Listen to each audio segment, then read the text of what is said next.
তারপর বলো দেখিনি ইলিশ মাছ তোমাদের কিভাবে ভালো লাগে? ভাই রে ভাই, আমি তো ইলিশ মাছ লাভার। আমারে ভাজা, ভাপা, মাছের ঝোল যেই করে দাও আমি রাজি। তাই তাড়াতাড়ি ঝটপট ঝটপট চলো।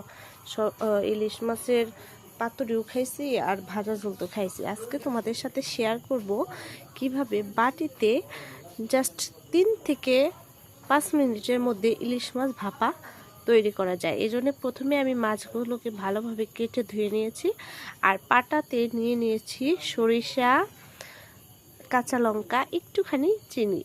এবার এটাকে ভালোভাবে বেটে নিয়েছি। বাটাবাটির পর্ব শেষ হলে মাছটাকে এরপরে বাটা মশলাটাকে ভালোভাবে ইলিশের গায়ে মাখিয়ে নিলাম তেল দিয়ে। তারপর আর কি বাটিতে সবগুলো মাছ বেড়ে নেব। তারপর আর কি বেশি কিছু না ভাই। আর দেখতেই পাচ্ছেন দিয়ে দিলাম অনেকখানি পরিমাণের তেল। এই তেলের যে একটা ফ্লেভার সেই লেভেলের ভাই, সেই লেভেলের। আর একটুখানি মশলা মাখা যে জলটা ছিল, আর কড়াইতে তো জল বসিয়ে দিয়ে দিয়েছিলাম আর সাথে 5 থেকে 6টা আস্ত কাঁচা লঙ্কা দিয়ে দিলাম। এটা ভাতের সাথে ডোলে মেখে খেতে যা লাগবে।